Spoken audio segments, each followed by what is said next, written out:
So I'm here in Matt's garage to help give people some tips, you being the people, on if you were designing a garage from scratch, you're gonna get a contractor, you're gonna build out something.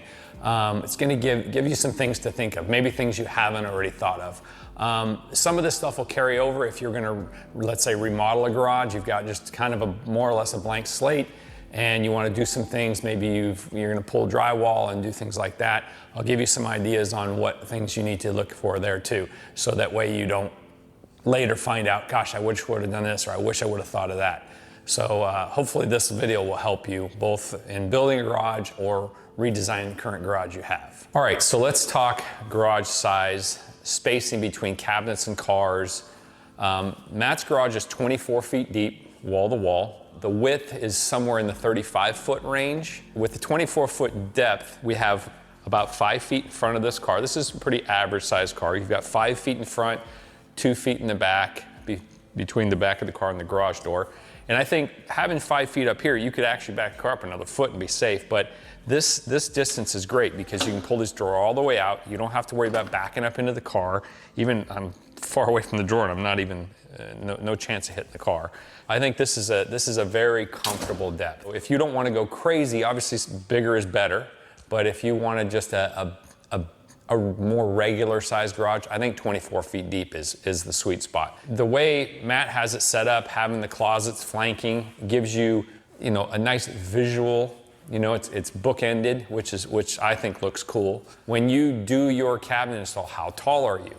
Do you want Matt's taller? He's 6'2", so he likes the uppers this height, but that's something to think about too, is if you're gonna be putting, backing on, or if you're not doing a block wall back here and you're gonna be mounting cabinets, think ahead of time. What height do you want the uppers? If you're gonna be mounting them on the wall, you wanna have all your pre-wiring done for your under cabinet lighting. All that has to be thought of ahead of time because that's part of the infrastructure. If you're gonna do cabinets down here, you don't want your wiring that you're poking through the wall to be up behind your cabinet. You want it to come out right here so that your under cabinet lighting hooks right to it.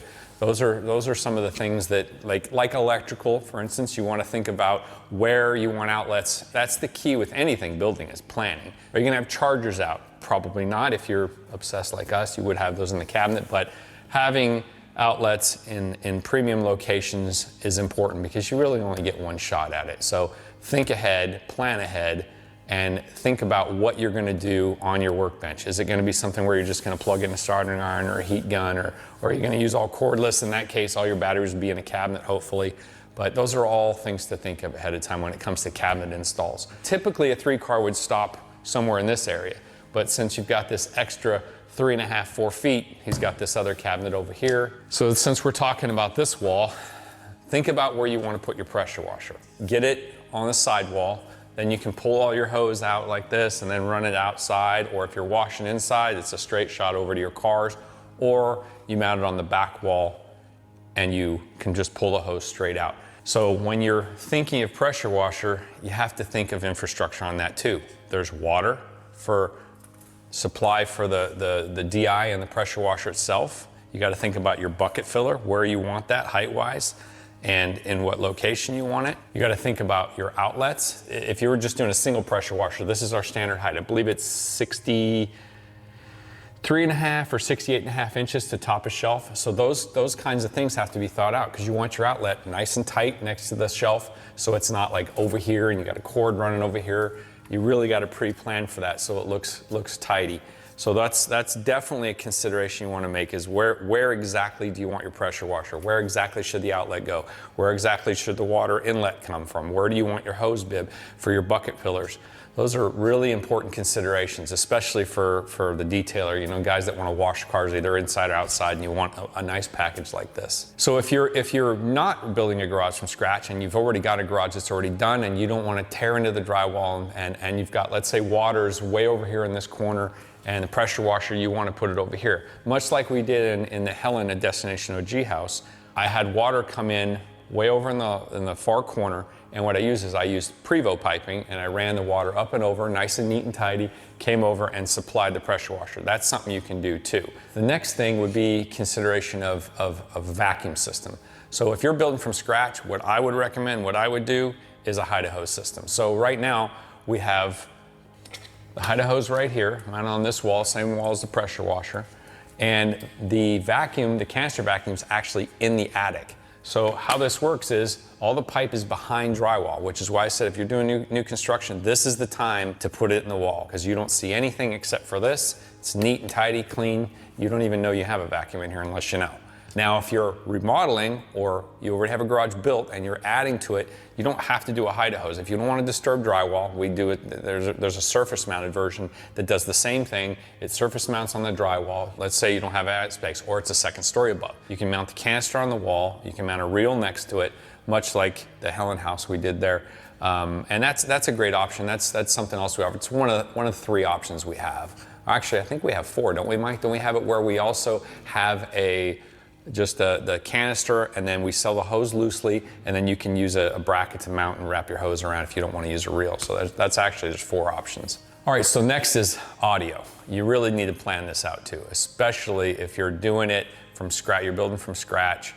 This is your chance to run all the wiring in the drywall, figure out where you want your speaker placement to be, and have everything ready and stubbed out. Something to plan out is going to be, where do you want your speakers? Obviously, Matt has quite a few. We've got the 2 on top of the cabinet, we've got a center channel, we've got 2 rear channels in the ceiling, and a sub at the end of the cabinet array.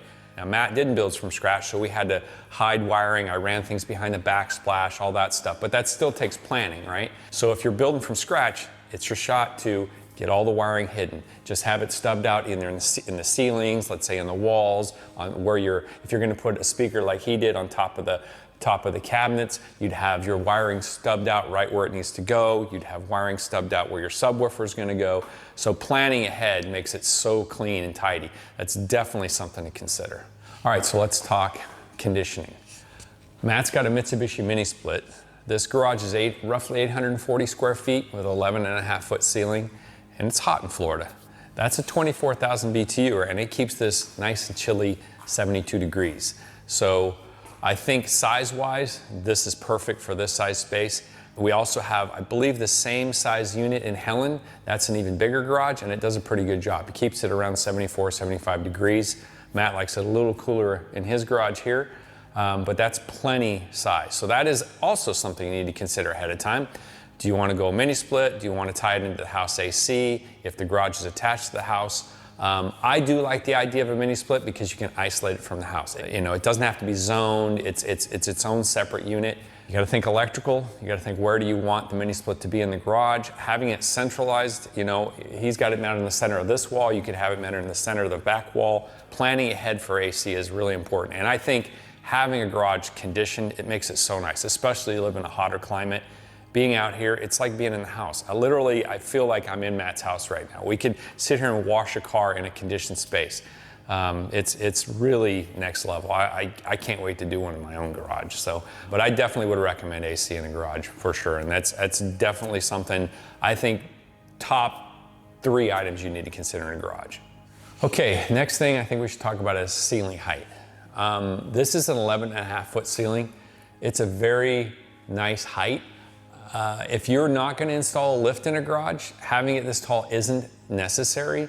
But if you are going to do a lift, this is the right height. Because this car is just under 4.5 feet, same with this one. If you were to get a full, like a Jumbo 7, which is a full height lift that's 72, 74 inches in height, this car would raise all the way up and you still wouldn't have to worry about hitting the ceiling. And these lights don't hang down but 4 inches or so you'd be comfortably be able to get under the car. Now, if you're doing an SUV, if you're a big truck guy, an SUV guy, and you're not into sports cars, then you'd want maybe a taller ceiling height. You're gonna have to plan that out. What height do you want to be? Do you want to be able to walk under the car? Do you want a mid-rise that is just for detailing? Everything we're talking about here is things we, as Obsessed Garage, consider when we're designing a garage for a customer. We get pretty involved. We ask a lot of questions. Kyle and his team do a really good job of putting themselves in your place and what you might want to do. They'll propose questions you may not even have thought of yet. So this will get you started, and then when you do talk to us, or if you don't talk to us at all and just want to buy the product from us, hopefully everything we're putting out front for you here will help you decide how you want to do things, and just give you some food for thought when you're designing. So we don't want you to forget anything, especially if you're building from scratch, because it would really be a bummer to get to the point where you're just about done and you forgot a wire, or you were installing a lift and you forgot to put the conduit under the ground, which is something I should mention.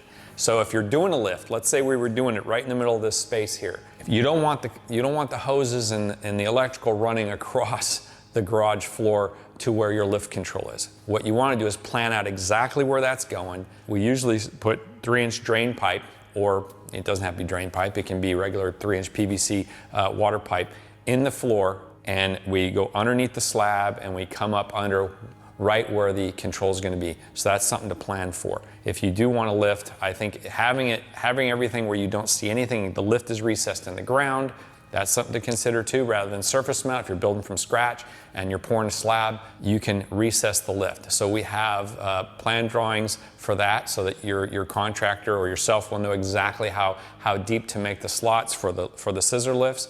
And then you'll run that conduit from scissor lift over to the wall, and you'll have your control unit. When you're thinking of that too, is what else do you need there? You need power. So you're going to want to put your receptacle right behind the control so that you don't see anything. It just looks neat and tidy. All right, so electrical. This is a big consideration. This is really something. This is one of the top 1 or 2 things you need to plan for in a garage if you're building from scratch, or if you're remodeling. I'll kind of get into that after. But if you're building from scratch, plan. Think about where you're going to put things. You know, for instance, Matt's Rivian charger's here, which works out perfectly. But maybe for you want to back your cars in or put it in a different position. Think about where you want to put a charger. Think about where you want receptacles, where you want to put your pressure washer, where you want to put your vacuum, where you want outlets behind your workspace, lighting control, where do you want switches? Do you want 3-ways? Do you want to have motion sensors so that when you open the garage doors, the lights come on? It's 1 bank, 2 banks, all the banks, whatever you want. So really think about this and plan, because it's really important, in my view, to get the electrical right, because that's something you don't want to have to go in after the fact and cut drywall if you forgot something or you want to add an outlet. Not only is it expensive, but it's just, now you're making a mess in your brand new garage. So plan for it. Think about every possibility. It's always better to err on the side of caution. Add some extra outlets, because you can't have too many, in my opinion. You're going to be planning out where you're going to put your lift, where you're going to put your charger, where you're going to put your pressure washer, where you're going to put your compressor. Those are big things to consider anyway. So when you do, think about electrical too. And when we talk about compressor, think about plumbing for your compressor. Do you want most of it hidden in the walls, or do you want to surface mount everything like all our Prevost piping? I personally like the look of the Prevost, but some people don't want to look at the piping. So that's the time when you're building to hide everything in the walls. You can have everything plumbed. You can just stub out and have manifolds mounted on the wall so you don't see anything, or you can surface mount all the Prevost and run it straight to your manifold. Another very important thing to consider is where your lighting's going to be. And the reason I say that is because if you don't have attic space, if this is a 2-story house, for instance, or you're doing a flat top roof or maybe a balcony on top, if you don't have access to the attic and you don't plan your wiring ahead of time, you're going to have to cut drywall and try to poke wire through the floor joists, because if there's a floor up top, obviously that'd be floor joists. If you have attic space, not as critical, but still, the best thing to do is get it laid out ahead of time. Have a plan in place that you can run the wiring so the wiring pokes through the backside of the fixture. Now on these LS fixtures, you don't have a whole lot of room for error, so you want to lay them out perfectly. Put your hole for your wire right through where the wire is going to go, pre-wire so everything's stubbed out. So that way when your fixture goes up, it covers where the wire pokes through, and you actually place the wire end to end on the fixtures. For instance, there's a driver inside the fixture. You don't want to have your wire poke through where a driver is going to be. So these are all things to consider. And if you're going to run like a PowPack system with 0 to 10 volt dimming, you need to figure out, do I have space in the attic? Do I have an attic to put that in? Because then you'd put a junction box in the attic, put your PowPack there, and that would communicate with your Pico.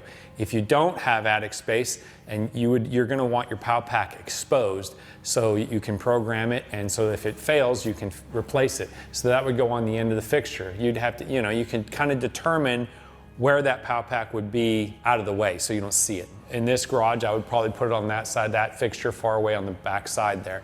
And then, so the key to that is you have to have your 0 to 10 volt dimming loop from every fixture and your 120 volt. Other than that, layout is important. You know, garage design guys can tell you how many fixtures you're gonna need for a given space. We try to target around 115 lumens roughly, or 115 foot candles, I should say, not lumens, so that you have plenty of light. This is probably a little more than this. When we turn it all the way up, it's pretty bright in here, which is nice. It's always good to have headroom because you can always dim. Anyway, that's a consideration you need to make. I think it's key to plan out lighting ahead of time.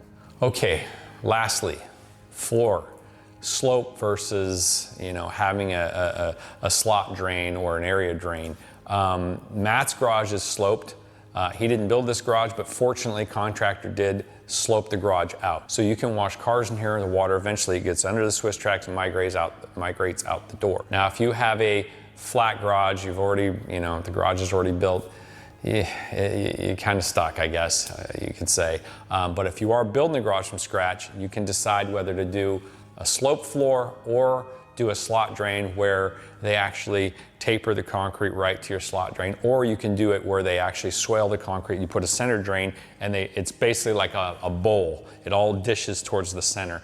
The difference is cost. Generally speaking, just simply sloping your garage is much less expense than putting a slot drain in or a floor drain, because it's just simple as they do. It's the normal kind of pour, where if you're pouring flat or you're pouring on a slope, it's typically no more labor to slope it 2 inches in 24 feet as it is just to pour it flat.